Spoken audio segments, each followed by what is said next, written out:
Assalamualaikum warahmatullahi wabarakatuh.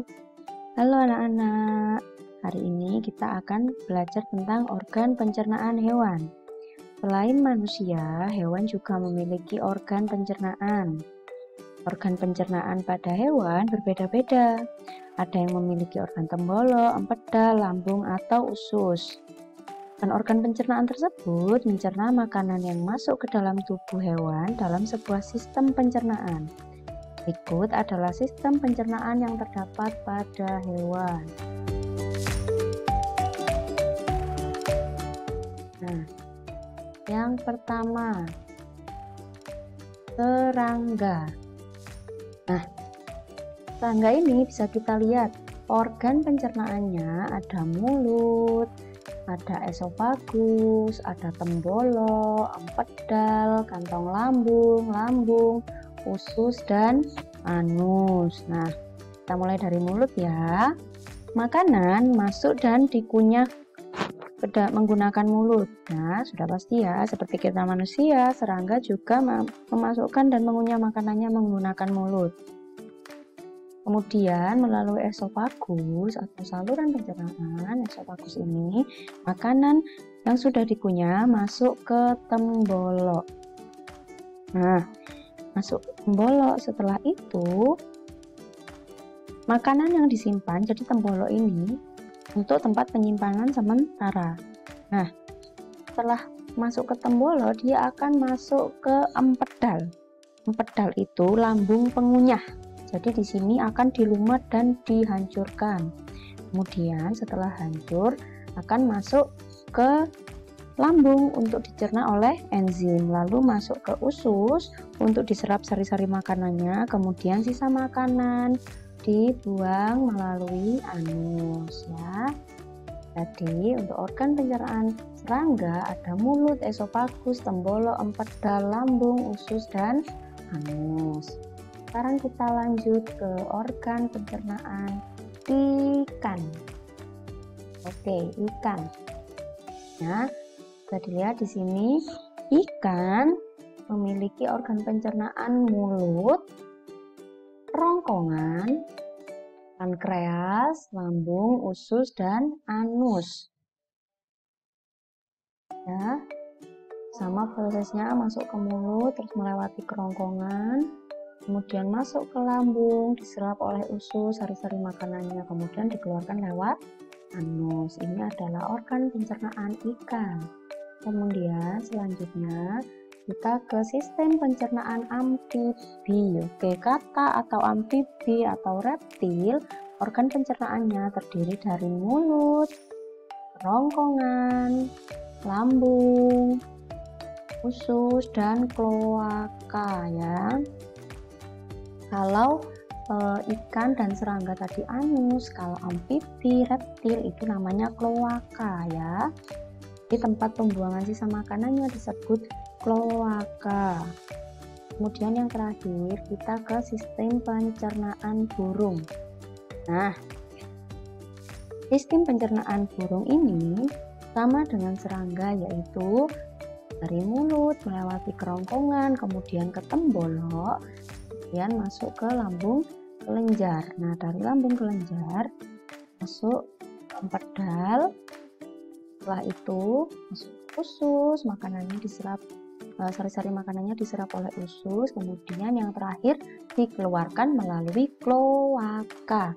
Jadi untuk serangga dan ikan, saluran pembuangan sisa makanannya disebut anus, tapi untuk reptil, katak, dan burung disebut kloaka, seperti itu ya. Nah, itu tadi. Oh, masih ada lagi, sebentar. Yang terakhir, sistem pencernaan mamalia. Nah, mamalia ya. Mamalia ini bisa seperti lumba-lumba mungkin, hiu, terus hewan mamalia, kucing. Nah, pencernaannya terdiri atas mulut, kerongkongan, lambung, usus halus, usus besar, dan anus. Hampir sama seperti punya manusia. Oke, Itu tadi adalah organ pencernaan hewan, serangga, ikan, katak, reptil, burung, dan mamalia yang lain. Sekarang kita akan belajar organ pencernaan hewan ruminansia. Apa itu hewan ruminansia? Hewan ruminansia. Nah, hewan ruminansia adalah kelompok hewan mamalia yang biasa memamah 2 kali dan dikenal dengan hewan memamah biak. Jadi, kalau kalian pernah mendengar istilah hewan pemamah biak, nah itu memang ada. Contohnya, sapi, kerbau, rusa, domba, kambing, dan kijang. Rata-rata hewan ruminansia adalah hewan yang memakan rumput. Nah, jadi tadi kan disebutkan hewan yang biasa memamah atau memakan 2 kali. Berarti apa? Sudah masuk ke dalam perut, dia dikeluarkan lagi ke mulut dan dikunyah lagi. Itu disebut memamah biak. Oke, sekarang kita lanjutkan ya. Ini mekanisme pencernaan makanan pada hewan ruminansia. Pertama pasti masuk ke mulut. Nah, di mulut ini sapi ada gigi, lidah, dan saliva. Hampir sama seperti kita ya, tapi gigi yang ada pada sapi hanya gigi seri dan gigi geraham. Ya, dia tidak memiliki gigi taring karena tidak digunakan untuk mengoyak daging ya. Kemudian lidahnya untuk merenggut rumput atau mengambil rumput dan mendorong makanan yang sudah dikunyah menuju lambung. Yang terakhir yaitu saliva. Masih ingat kan apa itu saliva? Saliva itu air liur. Nah, ini ya, lambung sapi berbeda dengan lambung manusia. Ukurannya jauh lebih besar. Lambung sapi merupakan organ pencernaan yang sangat penting bagi sapi. Nah, karena badannya besar, lambung sapi ini terdiri atas 4 bagian, yaitu rumen, retikulum, omasum, dan abomasum.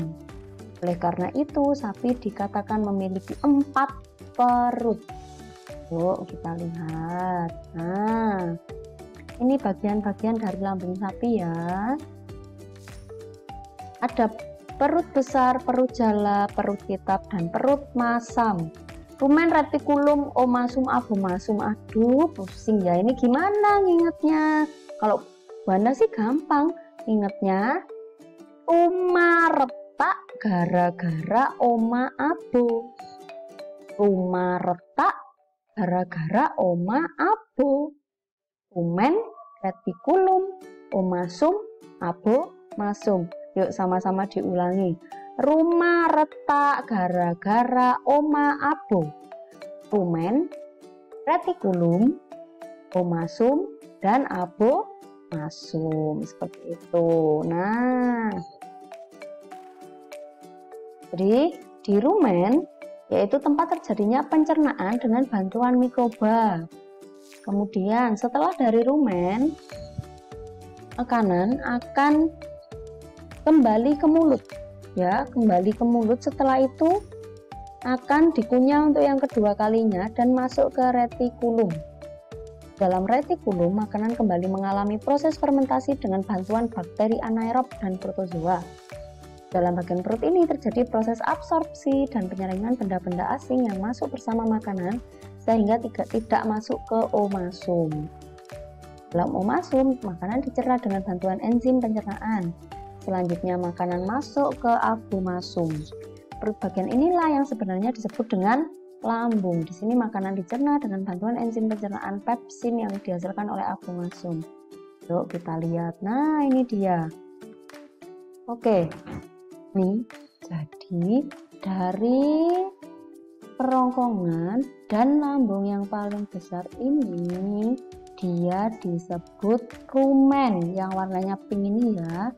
Dia disebut rumen. Jadi makanan atau rumput tadi masuk. Nah, masuk ke kerongkongan, dia masuk ke rumen dulu.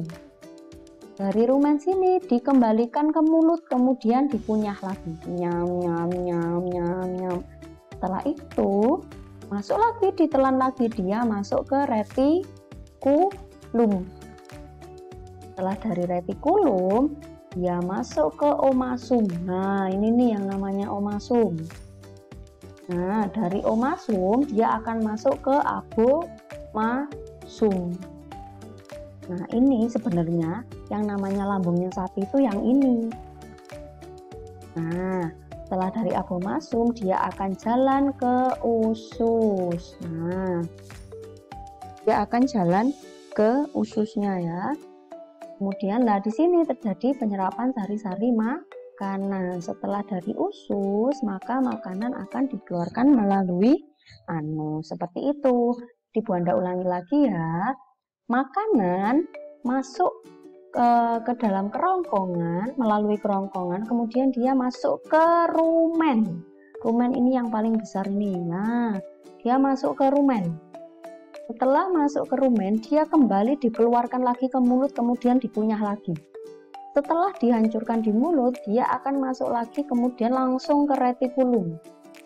Nah, dari retikulum dia akan masuk ke omasum.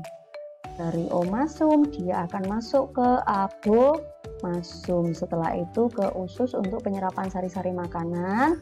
Setelah itu dikeluarkan melalui anus ya. Jadi yuk kita hafalkan sama-sama namanya. Rumah retak gara-gara oma abu. Rumah retak gara-gara oma abu. Rumen, retikulum, omasum, abomasum. Oke. Nah, jadi itu anak-anak. Untuk organ pencernaan hewan ada berbagai macam. Nah, untuk hewan ruminansia, khusus hewan ruminansia memiliki 4 lambung ya. Dia memasukkan makanannya ke rumen, kemudian dikeluarkan lagi, dikunyah lagi.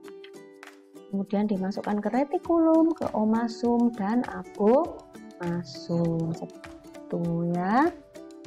Jadi sampai di sini dulu pelajaran kita hari ini. Terima kasih. Sampai jumpa. Wassalamualaikum warahmatullahi wabarakatuh.